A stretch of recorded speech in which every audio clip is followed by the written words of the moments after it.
Are the enigmatic Samadhi Caves a mere modern fabrication, or do they conceal an ancient secret that holds some of the most compelling evidence regarding the genesis of humanity? And did Muldashev's secret expedition prove that ancient giants are still alive? We're about to find out in the new episode of Secret Origins. Welcome! The Samadhi State, a realm supposedly accessible to Lemurians, Atlanteans, and high-energy beings, is believed to be a temporal vault that preserves universal knowledge and laws. Samadhi is a state of profound meditation believed to liberate the soul from the constraints of the physical form, enabling interdimensional voyages.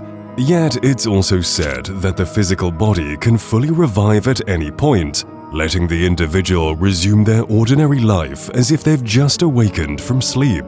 This state, known as Samadhi or Samadhi in Hindu philosophy, represents an extremely deep and elevated form of meditation. Samadhi is a profound state of meditative consciousness that's often considered the pinnacle of yoga and meditation practices. It's a transcendent state where individual consciousness merges with the universal or divine consciousness. It is the epitome of spiritual enlightenment, a state of perfect equanimity and inner peace. Here, the body becomes as rigid as stone, teetering on the edge of consciousness and sleep. Despite maintaining vital bodily functions, contemporary medicine struggles to decipher the mechanisms behind this phenomenon. Only a handful of individuals over many centuries have successfully achieved this meditative state. Our story today revolves around a certain professor, Ernst Muldashev. His fascinating journeys to the Himalayas brought him face to face with the enigmatic state of Samadhi. Driven by curiosity, he sought to unravel its mysteries and find tangible proof of its existence. Ernst Muldashev is a renowned physician, known for his groundbreaking work in eye transplantation, which has restored sight to hundreds of visually impaired individuals. A fervent researcher, Dr. Muldashev has carried out numerous studies in Tibet, delving into the mystic practice of Samadhi. Dr. Muldashev and his team conducted extensive research on the diverse races of humanity. They arrived at a compelling theory that suggests all of humanity might trace its origins back to Tibet. According to their hypothesis, our genetic ancestry directs us to this region, and from there, our ancestors gradually dispersed across the globe. Inspired by this theory, Dr. Muldashev's team devoted their attention to the artworks displayed on Tibetan temples. Leveraging the method of eye geometry, they reconstructed an exemplary head based on the depicted eye parameters. The outcome of this exercise resulted in a fascinating image, shedding new light on our understanding of human origin. And together with him, he went on an expedition from India through Nepal to Tibet. In his quest for understanding, Professor Muldashev interacts with various monks across different monasteries. His drawn image invokes astonishing reactions from them. Certain monks query him directly, asking if he found the depicted figure's body in the mountains or the sea. To those more enlightened, he explains that the drawing is an outcome of meticulous geometric studies of the cornea. It is based on the mathematical approximation of average eye parameters, which were then compared to unique eyes portrayed in Tibetan temples. Through these studies and subsequent computerized comparisons, he could replicate the appearance of people with these unique eyes. The surprising results show a big bump on the head instead of a nose and three eyes. Muldashev guesses that this could be how the legendary Atlanteans might have looked like. Furthermore, Muldashev proposes that Samadhi could be humanity's lifeline. He believes that this state allows preservation of the body across centuries. If required, it could enable the initiation of a completely new civilization. On our planet, many civilizations have come and gone. Each time, those emerging from Samadhi give rise to a new humanity. During one expedition, Muldashev and his team, with the help of the monks who protect and serve these sites, discover a Samadhi cave. The monks respond to the most profound and mysterious inquiries with a single phrase, "I won't even tell God about it." The team journeys to a village located 3,000 meters above sea level. There, no one speaks English, so they rely entirely on their translator, Kiram. When asked about the presence of caves, the villagers confirm there are many. But at the mention of Samadhi, they fall silent. In this village, they encountered two unusual individuals. Despite being 60 and 95 years old respectively, they appear youthful. These two are initiates who guard and maintain the caves, visiting them monthly. After spending 3 days with them, any talk of the caves still meets with silence. Their interest is apparent, but an oath of secrecy prevents them from revealing or probing further. The next day, the younger monk discloses during a meeting that gaining access to a Samadhi cave requires an application process and a trial of meditation. When Muldashev queries who provides the permission, the monk reflects the question back to him. The person granting access, the monk elaborates, is the one residing in the cave, a human in a state of Samadhi. With the elder too old for this task, the young monk is now the sole guardian of the cave. He keeps silent when asked if there are others in the same state in different cave chambers. He describes how he enters a meditative state a week before the cave visit. As he starts praying and intensifies his meditation inside the cave, he is allowed to approach the Samadhi. The monk then explains the peculiar energy within the cave, saying that visitors can experience headaches. Ignoring these symptoms can lead to death. In describing the cave's interior, the monk talks about a hall where a peculiar headache begins to creep in. The most dangerous part, however, is the connecting passage between the halls due to its concentrated, intense energy. When questioned about the specifics of the person in Samadhi, their location, conversation, physical size, his exclusive access and appearance, the monk repeats the same answer: it's a secret. All he reveals is that sometimes the person in Samadhi is clothed and sometimes not, sitting in the Buddha's pose, their body cold and hard. The story takes a turn when the older man is presented with the drawing of the hypothetical Atlantean. The old man scrutinizes the drawing and says, "I won't tell you anything about the Samadhi cave. It's a big secret." Unwilling to give up, they probe further with a series of questions, beginning with whether a person like the one depicted in their drawing exists inside the cave. The guardian responds that while he hasn't seen such beings in the sections of the cave he frequents, there are others who bear a resemblance. Upon inspecting the drawing, the guardian grows eager, questioning its origin. He explains that not all have a third eye. It's more a symbol than an actual feature. Some have larger, extraordinary eyes, while others are quite average. Similar diversity exists with their noses and ears. Some are small, while others are large. Muldashev shares an excerpt from his book, directly questioning the guardian on the existence of ancient people in the caves, their distinct features: a large skull, unique eyes, a small nose, large ears, a big body, a robust chest, and whether they could be considered the most ancient people. The guardian, however, responds with cryptic mentions of a secret. Inquiry into whether the caves harbor individuals from previous civilizations in a state of Samadhi brings an intriguing reply. The guardian suggests that the duration one can remain in Samadhi within the cave depends on the strength of their spirit, suggesting a potential span of thousands to even millions of years. The elderly man, who has been the guardian of the Samadhi cave for many years, admits to never witnessing someone enter Samadhi. He explains that those who have tried and failed could not pass the trial meditation, attributing it to the lack of fortitude in modern people compared to their ancient counterparts. This, he posits, could prevent them from crossing the psycho-energy barrier into the cave. The guardian reveals that individuals in Samadhi always maintain a stationary position, some resembling the pose of Buddha. He chooses his words cautiously, only sharing what he's certain of, as he's a guard, not someone to stand around asking questions. Further details include that those in Samadhi usually sit on tiger skin, their bodies feeling dense and cold to the touch, their eyes half closed and turned upwards, showing only the whites, like someone asleep. He whispers to Lobenkov that these details prove that people in Samadhi are alive. When asked about the caves being protected by high-energy spirits, the guardian reverts to his cryptic reply: "It's a secret." In the end, Muldashev and his colleagues interpret the Guardian's cryptic secret response to most likely mean yes. They ask if there are other Samadhi caves across the world. The Guardian affirms, mentioning Nepal, Tibet, China, and India as locations. As time rolls around for the third control session of questions, despite being convinced of the old Guardian's honesty, they pose another question. Can we ever enter a Samadhi cave? But silence is again their only response. Caught off guard by their audacious question, the elderly Guardian replies, "You wouldn't survive the trial meditation. So far, only I and my younger counterpart have succeeded. It's highly risky."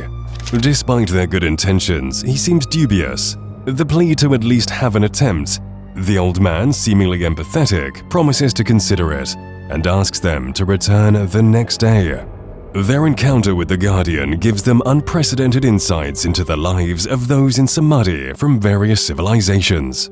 On their next meeting, they appeal to him for just a glimpse inside the cave, promising to respect the prohibition on photos and videos. After consulting with the younger Guardian, the 95-year-old consents for one of them to try entering the cave. But don't count on getting in, he warns. None have crossed the trial of meditation. And remember, if you start feeling ill, retreat immediately or you'll lose your life. Understood? Despite the stern warning, Muldashev is undeterred. The team unanimously decides that he will be the one to attempt entering the moss-covered cave. But what did they find there? In recent years, a hypothesis has stirred debate among paranormal researchers. They propose that a hidden depository filled with preserved bodies of individuals from various ancient civilizations exists. Such a collection, a sort of living library of humanity, could solve many historical mysteries. For example, it could explain the origin of Buddha and the inexplicably advanced knowledge he possessed and shared around 2,050 years ago. Of course, such a depository would not be easily accessible. These Samadhi locations are thought to be guarded by psycho-energy barriers that operate on the principle of remote hypnosis. There have been numerous documented instances of people dying suddenly after trying to enter these Tibetan caves.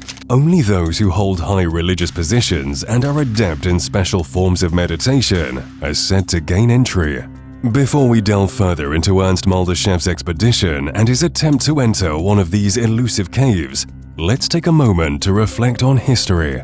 Back in the 1930s, Adolf Hitler himself organized and funded several expeditions to uncover the enigma of Tibet. These expeditions documented that upon entering certain caves, members experienced intense headaches and were unable to proceed further. The peculiar pains and mental stress are described in detail in Muldashev's books, In Search of the City of Gods and In the Arms of Shambhala. Although Hitler's discoveries remain undisclosed, it's known that he kept a lifelong connection with a mysterious Tibetan monk, referred to as the Keyholder.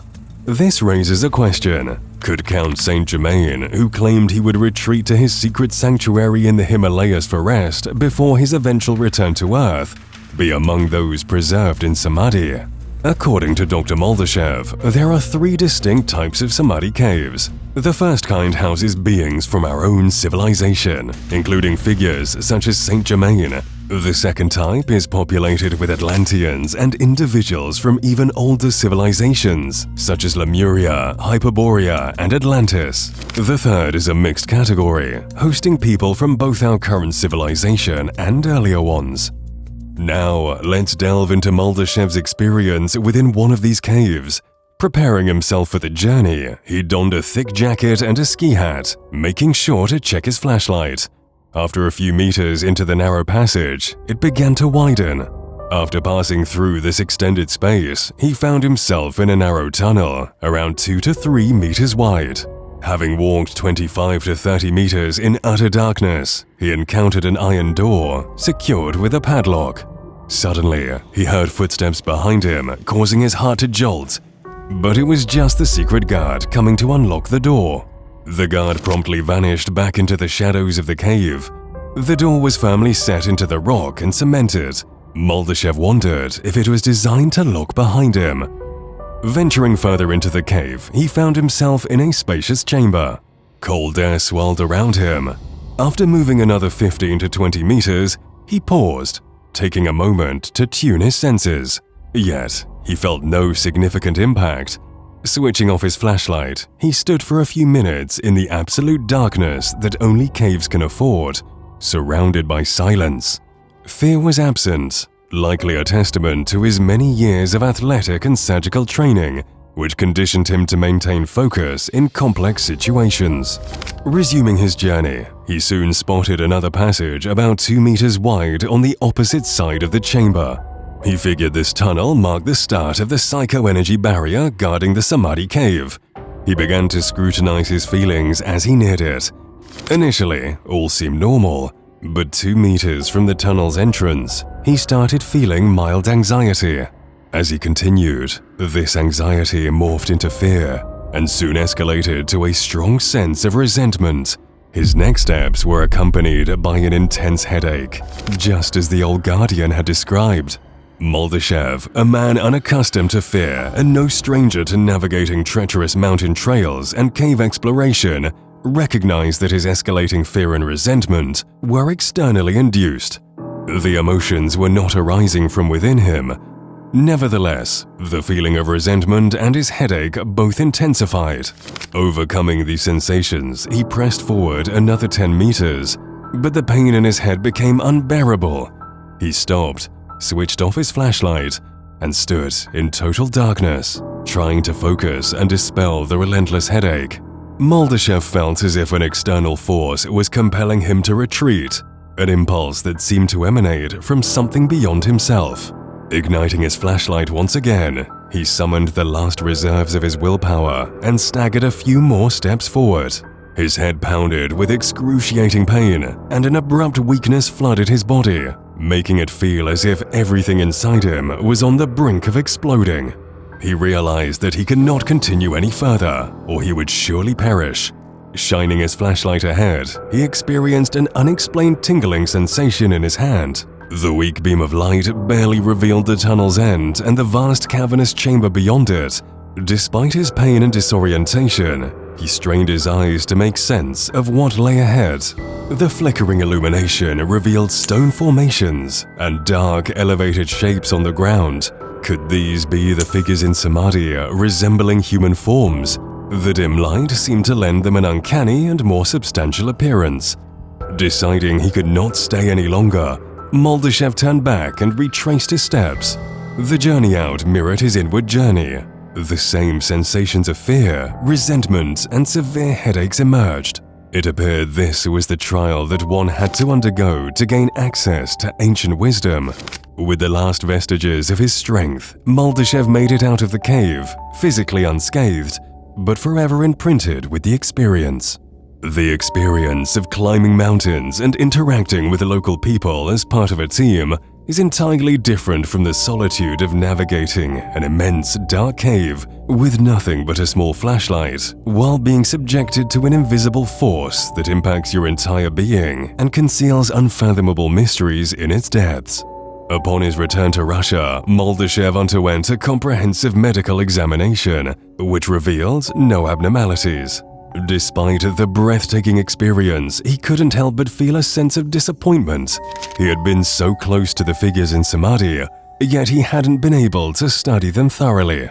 From this expedition, several conclusions were drawn. The Samadhi Caves indeed exist, housing diverse entities from different civilizations. These caves are guarded by a psycho-energy barrier that elicits emotions of fear, anxiety, severe headaches, and physical weakness in those unprepared for its force.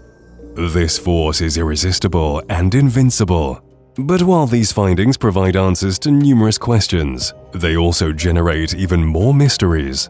It's apparent that we are the products of millions of years of planetary evolution. Before us, there existed cultures possessing technologies far more advanced than ours. Whether these cultures simply vanished or continue to thrive somewhere remains an enigma. Muldashev posits that there exist individuals and beings from past civilizations who reside deep within the earth, secluded in underwater caves and hidden subterranean cities. These beings have reportedly achieved a level of consciousness that allows them to exert control over their bodily processes, effectively rendering their bodies almost immortal. Muldashev theorizes that these individuals, held in a state of suspended animation within the Samadhi Caves, are a kind of planetary backup system. If our world begins to unravel, they would awaken and aid in the creation and initiation of a new epoch and civilization.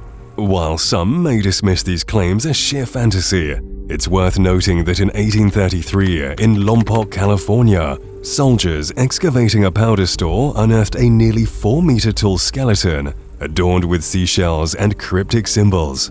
Next to this giant was a colossal battle axe, eerily similar to those associated with the Norse gods. In another instance, in 1891, builders in Crittenden, Arizona, came across a gigantic stone sarcophagus buried 3 meters below the Earth's surface. Inside the sarcophagus lay a coffin housing a gigantic humanoid being, almost 4 meters tall. A monk from the Dharamsala region narrated his brief encounter with the subterranean world beneath the Himalayas. But are all these accounts true? In the mystic cradle of the Himalayas, the alleged Samadhi Caves whisper a tantalizing tale, one where entities from lost civilizations rest in deep spiritual hibernation. Dr. Ernst Muldashev and other esoteric scholars suggest that these figures are not just remnants of ancient societies like Atlantis and Lemuria, but active repositories of profound wisdom and knowledge protected by unseen psychic energy barriers accessible only to the highly spiritually enlightened. Yet, as we stand at the precipice of this enigma, we are left with more questions than answers. Is there truth in these legends, or are they simply the fabric of mystic folklore spun through the ages? Are these caves genuine sanctums of ancient wisdom, or a metaphorical representation of our collective pursuit of spiritual growth and understanding? What if these Samadhi Caves do exist? What could we learn from the eternal wisdom they house? Could this knowledge reshape our understanding of the world and our place in it? Perhaps one day, these questions may find their answers. But until then, the secrets of the Samadhi Caves remain as elusive and intriguing as the ancient civilizations they are set to safeguard. If you enjoyed and found this video intriguing, don't forget to give it a thumbs up, subscribe for more captivating content, and continue the adventure by watching our related videos on the screen right now. Keep your minds open, and until we meet again.